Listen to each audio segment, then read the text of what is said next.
এটা কিন্তু সিরিয়াস একটা বার্তা। এটা কোনো মানুষ তো এসব বার্তাকে অনেকেই খুব হালকাভাবে নেয়, হালকাভাবে নেওয়ার কোনো সুযোগ নেই। হাসানাত আব্দুল্লাহর যে 11ই মার্চের যে একটি কথোপকথন সে বলল, সেটা তো আমি জানতাম না, কিন্তু আমি 12ই মার্চ জুমার দিন যে খুতবাটা দিয়েছিলাম, মনে হয় যেন ওইটাকে কেন্দ্র করেই ওই খুতবাটা, অথচ আমি কিছু জানতাম না। আমার অন্তরে আল্লাহ দিয়েছেন যে এই বিষয়ে কথা বলে, আমি বলেছি। পরে বুঝলাম যে এটা আল্লাহ তাআলা কেন এই ভাবটা অন্তরে জাগালেন। হালাকুল হিন্দি বিসিন, এটা ঘটবেই, এটা রোখাবার সাধ্য কারণেই, এটা প্রতিহত কেউই করতে পারবে না।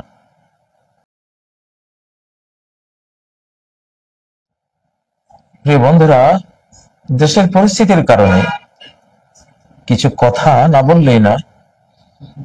আজকে ক্যাপশনে যা দেখতে পাচ্ছেন, শিরোনাম দেখতে পাচ্ছেন, হিন্দুস্তানের ধ্বংস চীন দ্বারা হবে। এই হাদিসটির কারণে ডক্টর ইউনূসের চীন গমনে ভারতীয়দের কান্নাকাটি। বাংলাদেশে গত কয়েকদিনে বেশ কিছু একটা অস্থিরতা আমরা লক্ষ্য করছি। আমাদের রাজনৈতিক অঙ্গনে নিরাপত্তা বাহিনীকে জড়িয়ে ছাত্রদের সাথে, এবং ভেতরে ভেতরে বহুদিন থেকে তো এটা চলছে, সেটার একটা আগ্নেয়গিরির অগ্নি উদ্গীরণ হলো, যেমন আমরা দেখলাম। এখানে যেটা কিতাবুল ফিতানের যেই বক্তব্যটি, হালাকুল হিন্দি বিসিন, আমি আগেও এটি বলেছিলাম। এই হাদিসটি, এগুলো কিতাবুল ফিতানের হাদিস। সাধারণত সনদ একটু দুর্বল থাকে, কিন্তু বিশ্ব বাস্তবতায় এগুলো সত্য প্রমাণিত হয়। যেগুলো সংবাদ, এগুলি স্থান কাল পাত্রে যখন সত্য হয়ে আসে, তখন বোঝা যায় যে এগুলি একেবারে বিশুদ্ধ। লিকুল্লি নাবাইন মুস্তাকর ওয়া সাওফা তা'লামুন, সূরা আল-আনআমের যে ৬৭ নম্বর আয়াতটি, যে প্রত্যেকটি সংবাদের একটি বাস্তবায়ন স্থান কাল পাত্র আছে। যখন এটা সংবাদটি কোন স্থানে, কোন কালে, কোন পাত্রে বাস্তবায়িত হবে, ওয়া সাওফা তা'লামুন, তখন শীঘ্রই তোমরা জেনে যাবে, তখন জানবে যে সংবাদটি সত্য। তো এটি যেহেতু একটি ইনফরমেশন, এটি হবেই। হালাকুল হিন্দি বিসিন, এটা ঘটবেই, এটা রোখাবার সাধ্য কারণেই, এটা প্রতিহত কেউই করতে পারবে না। এখন আমাদের বাংলাদেশে যারা ইন্ডিয়া প্রেমিক একটা গোষ্ঠী আছেন, মনে রাখতে হবে ইন্ডিয়া প্রেমিক মানেই বাংলাদেশের শত্রু। একেবারে আলাল খাত্তিল মুস্তাকিম, সরল লেখায় কোনো সন্দেহ নেই। যারা ইন্ডিয়ার বন্ধু, তারা বাংলাদেশের শত্রু, বাংলাদেশের এনিমি, তারা আল্লাহর এনিমি।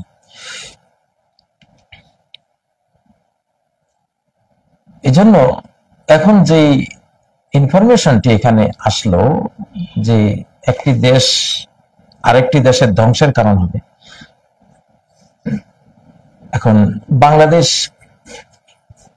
কোন দেশের সাথে যাবে? যেটা ধ্বংস হবে সেটার সাথে? তাহলে তো ধ্বংসের ভাগ নিতে হবে। তাহলে বাংলাদেশকে থাকতে হবে কোন দেশের সাথে? যেটা ধ্বংস হবে না, ধ্বংস করবে। তাহলে তাদের ধ্বংসযজ্ঞ থেকে তো বাংলাদেশ বাঁচবে। বাংলাদেশের ব্যাপারে কোনো প্রেডিকশন নেই, ভবিষ্যৎবাণী নেই যে বাংলাদেশ অমুক দেশের দ্বারা ধ্বংস হবে।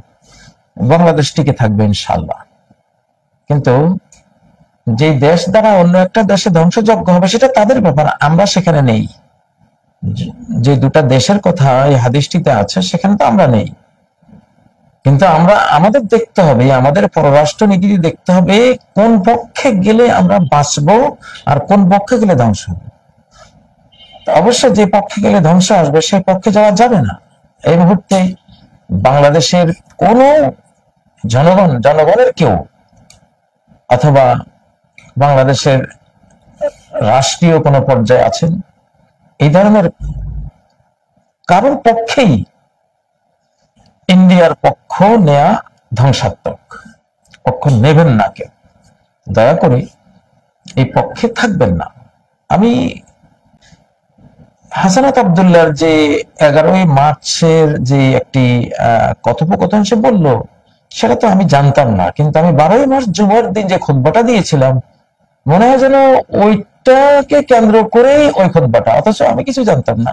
আমার অন্তরে আল্লাহ দিয়েছেন যে এই বিষয়ে কথা বলে, আমি বলেছি। পরে বুঝলাম যে এটা আল্লাহ তাআলা কেন এই ভাবটা অন্তরে জাগালেন। শ্রোতা ভাই বোনেরা, তো এখন এটা কিন্তু সিরিয়াস একটা বার্তা। এটা কোনো মানুষ তো এইসব বার্তাকে অনেকেই খুব হালকাভাবে নেয়, হালকাভাবে নেওয়ার কোনো সুযোগ নেই। এই মুহূর্তে বাংলাদেশ চীনমুখী হবে, বাস সব কথা। যাতে চীনের ধ্বংসযজ্ঞ যাদের উপরে যাবে তাদের উপরে যাক, আমরা সেই ধ্বংস থেকে বেঁচে যাই। আমাদের মাননীয় প্রধান উপদেষ্টা যে সিদ্ধান্ত নিয়েছে চীন সফরের, এটা একেবারেই এই প্রেডিকশন, এই ভবিষ্যৎবাণীর সাথে এটা মিলে যায় এবং এটা উচিত। তিনি তো তার জাতিকে বাঁচানোর চেষ্টা করবেনই। আল্লাহ তাকে দয়া করেছেন, ডক্টর ইউনূসকে আল্লাহ তৌফিক দিয়েছেন, তিনি সিদ্ধান্ত নিতে পেরেছেন। এটা আকাশ থেকে হয়েছে। এই সময়টা আমি বারবার বলি যে আমাদের বর্তমানে এই সময়টা খুবই মারাত্মক। এটি আইয়ামুল্লাহ, আইয়ামুল্লাহ। আজকে তারাবিতে যে সূরাটি পড়লাম সেখানে এই আইয়ামুল্লাহর কথা আছে।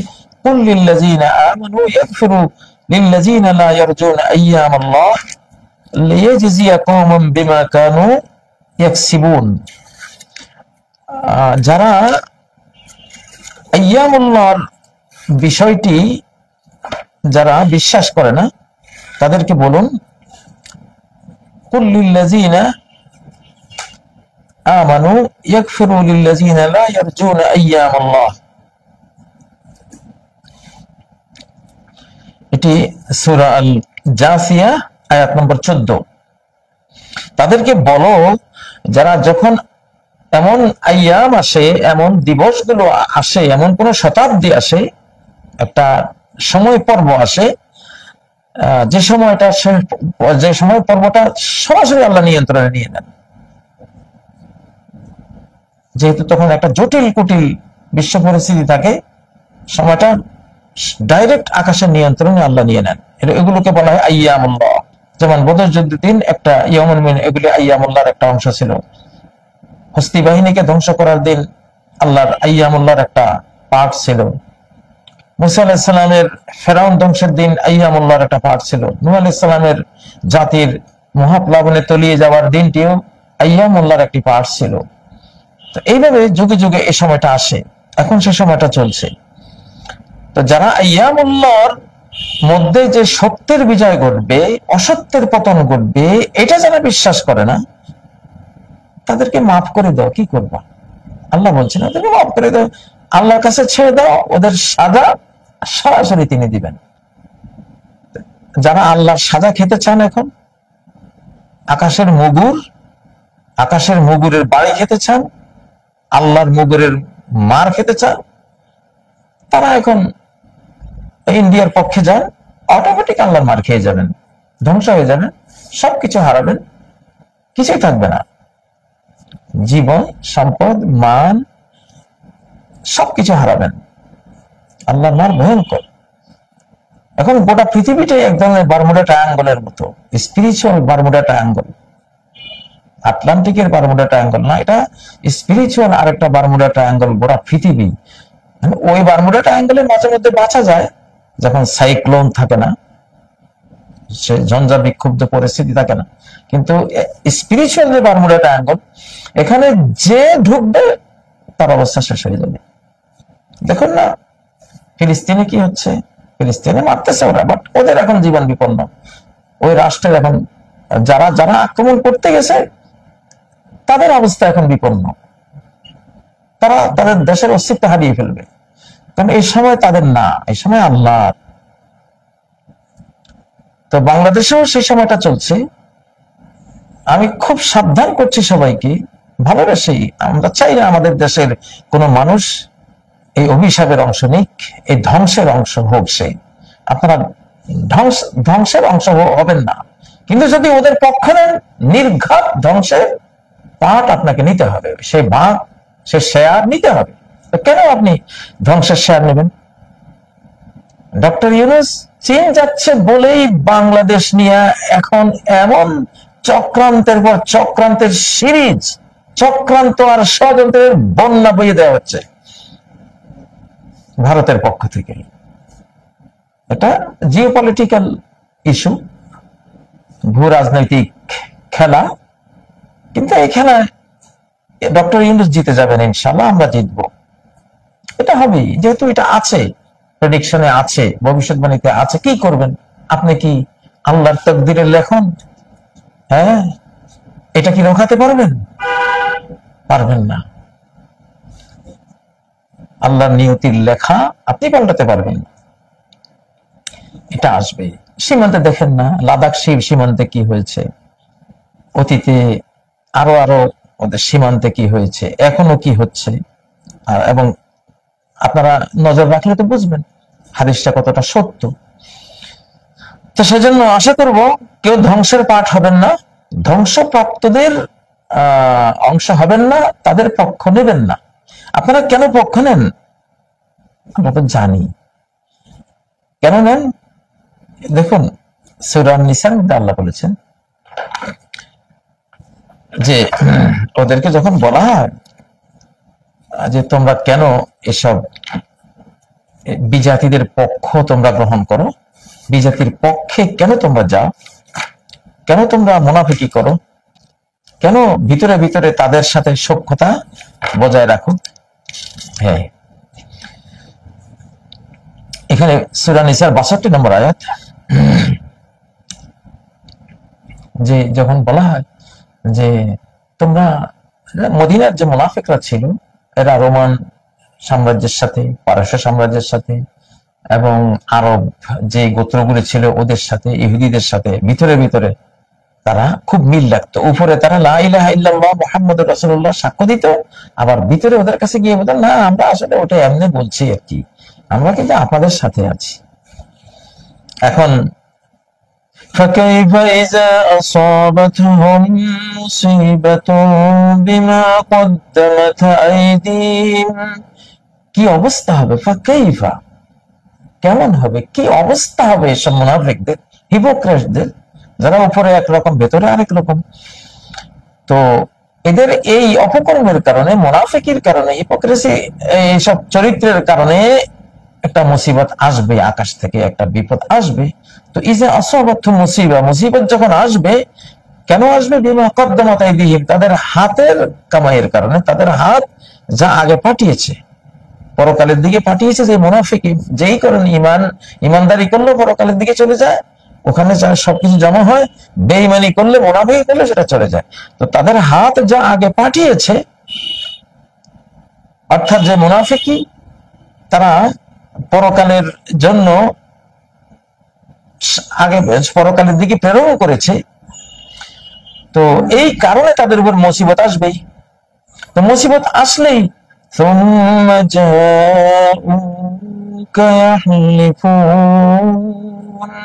ওরা হে নবী তোমার কাছে আসবে, কসম করবে। কি কসম করবে? শপথ করবে। কি শপথ করবে? বিল্লাহি ইন আরাদনা ইল্লা ইহসানা ওয়া তাওফীকা, বিল্লাহ, আল্লাহর কসম, আমরা যে ওদের সাথে যোগাযোগ রেখেছি, তলে তলে ওদের একটু বন্ধুত্ব আমরা বজায় রাখছি, এটা কোনো খারাপ নিয়ত না, খারাপ উদ্দেশ্য না। আমরা একটা কল্যাণ যাতে, কারণ ওদেরকে নারাজ করা ঠিক না, ওরা একটা বড় শক্তি, ওরা বিশাল পাওয়ারফুল।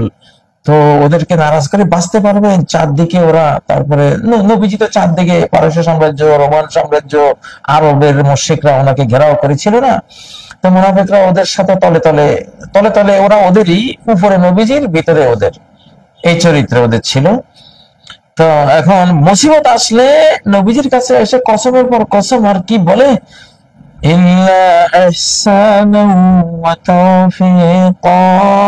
আমরা দুটো জিনিস অন্তরে পোষণ করেছি, এটা হলো একটা কল্যাণ। হোক না ভাই, এই ওদের সাথে তো সংঘাতে গিয়ে আমরা টিকবো না, অতএব একটা ওদের সাথে আমাদের একটা কি হোক, একটা কল্যাণের সম্পর্ক হোক, অতৌফিক আর একটা সম্প্রীতি। আমরা আমরা চাচ্ছি যে নবীজি আপনার সাথে ওদের একটা সম্প্রীতি থাকুক। ফেক কথা, আসলে আসলে অন্তরে তারা ওদেরই। এখন এই বাংলাদেশে যারা ভারতের পক্ষে, তারা ভারতের, তারা বাংলাদেশের না, সাফ কথা। এখানে আর কোন অস্পষ্টতা বলতে কিছু নেই।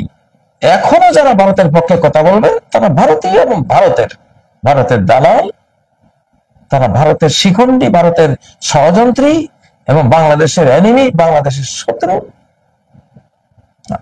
যতই কল্যাণের কথা বলা হোক, যতই সম্প্রীতির কথা বলা হোক, আমরা শুনি তো নেতৃবৃন্দ, অনেক নেতারাও বলেন হ্যাঁ আমরা সম্প্রীতি চান, এটা মুনাফিক। এদের ভিতরে ঈমান নাই, এরা বেঈমান, এরা আল্লাহর শক্তি, অনন্ত শক্তির প্রতি এদের কোনো বিশ্বাস নেই। তো এই শ্রেণীটা, এদের এই রোগ, এরা ওদের কল্যাণের কথা বলে, সম্প্রীতির কথা বলে, ওদের পক্ষ নিয়ে আছে। কিন্তু এই পক্ষ নিয়ে যে বাংলাদেশের জন্য কত ধ্বংসাত্মক, এই জাতিটা 1947 থেকে যে যত যুদ্ধ বিগ্রহ পাকিস্তানের সাথে বা ভিতরে অন্তর্দ্বন্দ্বে যা বকেছি, আমাদের সমস্ত অকল্যাণের জন্য দায়ী ইন্ডিয়া, এই ভারত। আমরা ভাগ হয়েছিল তাদের যন্ত্রণায়, অতিষ্ঠ হয়ে। মুসলিমরা তাদের যন্ত্রণায় অতিষ্ঠ হয়ে ভাগ হয়েছে। ভাগ হওয়ার পরেও সেই যন্ত্রণা শেষ হয়নি, বরং আরো বিভিন্ন ভাবে এটার কি হয়েছে, ভেরিয়েশন হয়েছে, এটা বৈচিত্র্যময়তা বেড়েছে বিভিন্ন ভাবে। এখনো তারা আমাদেরকে শাসন করার চেষ্টা করতেছে। আমাদের যেই বাংলাদেশে এখন প্রশাসনে যারা আছেন, ওই ইনারা অধিকাংশ রয়ের বি টিম এবং দিল্লির নির্দেশে চলছেন। আপনাদের পরিণতি খুব খারাপ আছে, সামনে খুব খারাপ আছে, মহা বিপদ এসে যাবে আপনাদের উপরে। ওই যে হালাকুল হিন্দে বিসিন, হিন্দের ধ্বংস আল্লাহ করাবেন, এটি আল্লাহর ফয়সালা। উনি মানব জাতির একটা অংশকে আরেকটা অংশ দিয়ে যদি প্রতিহত না করা হয়, আর গোটা পৃথিবী ধ্বংস হয়ে যেত। এজন্য হিন্দুত্ববাদী এসব সন্ত্রাসী হিটলারদেরকে আল্লাহ তাআলা চীন দিয়ে দমন করবেন, এটা প্রেডিকশন আছে, এটা কাজী ইব্রাহিমের কথা তো নয়, ভবিষ্যৎবাণী। এগুলো আবহাওয়ার গোপন ব্যাগ, হাম্মাদের কিতাবুল ফিতর, নবীজির মুখ নিঃসৃত কথাগুলো বিভিন্ন সংকলকরা এগুলি সংকলন করে রেখে গেছেন, সেগুলো। অতএব বাংলাদেশ প্রধান উপদেষ্টা যে সিদ্ধান্ত নিয়েছেন, সঠিক সিদ্ধান্ত। আমরা ধ্বংসপ্রাপ্তদের কাতারে গিয়ে দাঁড়াবো না। যারা ধ্বংস করবে তারা পাওয়ারফুল, আল্লাহ তাদেরকে সেই শক্তি দিবেন এদেরকে দমন করার জন্য। আমরা ওদের পার্টে থাকবো, ইনশাআল্লাহ জাতি লাভবান হবে, জাতি উপকৃত হবে। তো আজকে আমি কথা লম্বা করব না। আল্লাহ আমাদেরকে খাঁটি মুসলিম হওয়ার তৌফিক দিন, পরিস্থিতি বোঝার তৌফিক দিন, এবং ইহসান ওয়া তাওফিক ইল্লা ইহসান ওয়া তাওফিক। আমরা কল্যাণের চিন্তা করতেছি, আমরা সম্প্রীতি চিন্তা রাখেন। আপনার ইহসান আর তৌফিক, কল্যাণ আর সম্প্রীতি পারবেন না আপনি, বরং আপনি ওদেরকে দিয়ে এই জাতি হত্যা করার ষড়যন্ত্রে আপনি লিপ্ত হয়েছেন বা আপনারা লিপ্ত হয়েছেন। কোটি কোটি মানুষের জান নেয়ার জন্য এখন তারা ষড়যন্ত্র করতেছে। বাংলাদেশের মাটিটা এত ভালো, টিক্কা খান যেমন বলেছিলেন যে আমার জনগণ দরকার নাই, আমার এই মাটি দরকার। ইন্ডিয়াও এই নীতিটাই পালন করতেছে। আপনারা মনে করেন না ইন্ডিয়া আপনাদের বন্ধু, তার এই মাটি দরকার, এখানকার জনগণ দরকার নাই, আর কিছু গাদ্দার বিশ্বাসঘাতক মির্জাফর দরকার। ওর হইলেন জঘন্য শত্রু, বাংলাদেশের নিকৃষ্টতম শত্রু এই দেশটা। সেই দেশের সাথে আপনাদের যোগাযোগ, আপনারা কথা বলেন, আমার সম্প্রীতি আর কল্যাণের কথা বলেন। কোরআন বলছে এগুলো মুনাফিকি। সূরা নিসার 62 নম্বর আয়াত। বিল্লাহি ইন আরাদনা ইল্লা ইহসানাও ওয়া তাওফীকা আল্লাহর কসম, আমাদের নিয়ত খুব ভালো, আমরা তো কল্যাণ চাই, সমৃদ্ধি চাই। এত বড় দেশ, কিসের বড় দেশ, কিসের ক্ষমতা? কিচ্ছু নেই, ক্ষমতা সব আল্লাহর কাছে। ইন্নাল কুওয়াতা লিল্লাহি জামিআ, শক্তি পুরোটাই আল্লাহর হাতে, উনি যেদিকে দেন সেদিকে যায়। ওনার পাওয়ার এখন চীনের কাছে দিয়েছেন, এশিয়া মহাদেশে, সেদিকে ক্ষমতার ভারসাম্য চলে গেছে, এদের কোনো পাওয়ার নাই। আর আল্লাহ শক্তির সামনে কিসের কার পাওয়ার? এখন ইমানদারদের যুগ, ইমানদারদের শতাব্দী শুরু হয়েছে, কোরআনের শতাব্দী শুরু হয়েছে, মুহাম্মদ সাল্লাল্লাহু আলাইহি সাল্লামের উম্মতের পুনরুত্থানের, শেষ বিশ্বায়নের, ইমাম মাহদীর, হযরত ঈসা আলাইহিস সালামের আকাশ থেকে আসা শতাব্দী শুরু হয়েছে। এদের কোনো হিসাব নেই, হিসাবে ধরি না আমরা এখন আর। আল্লাহর শক্তি আমাদের নজরের সামনে রাখতে হবে সবাইকে। আল্লাহ তৌফিক দিন। কোন ইহসানান ওয়া তাওফীকা, কল্যাণের, ও ভারতের কল্যাণ, বাংলাদেশের কল্যাণ, এই পথে আপনাদের চিন্তা করার দরকার নাই। যদি কল্যাণ আর সম্প্রীতি চান, চীনমুখী হন। চীনের সাথে তুরস্ক, চীন, তুরস্ক, পাকিস্তান, বাংলাদেশ একজোট। আর এখানে আরেকটা হলো যে কোয়াডটা আছে আমেরিকা, অস্ট্রেলিয়া, তাদের এখানে কোনো চিন্তা করার কিছু নেই। কারণ আমাদের প্রেডিকশনে তাদেরকে নিয়ে কোনো নাই, তাদের বিরুদ্ধে কোনো প্রেডিকশনে অংশ নাই। এটা যে ইন্ডিয়া আমাদেরকে দশকের পর দশক আমাদেরকে শোষণ করেছে, খুন করেছে, ধ্বংস করেছে, আমাদের সবকিছু বিপর্যস্ত করেছে, এটা তার সাথে সম্পর্ক, এটা অন্যদের সাথে সম্পর্ক নাই। অতএব অন্যদের এটা গায়ে মাখার দরকার নেই। এই বার্তাগুলো বিশ্ব স্রষ্টার পক্ষ থেকে আপনাদেরকে দিলাম। আশা করি সবাই উপকৃত হবেন। যারা হেদায়েতের পথে চলবেন তারা বেঁচে যাবেন। সুবহানাকাল্লাহুম্মা ওয়া বিহামদিক, আশহাদু আল্লা ইলাহা ইল্লা আনতা, আস্তাগফিরুকা ওয়া আতুবু ইলাইক। আসসালামু আলাইকুম ওয়া রাহমাতুল্লাহি ওয়া বারাকাতুহু।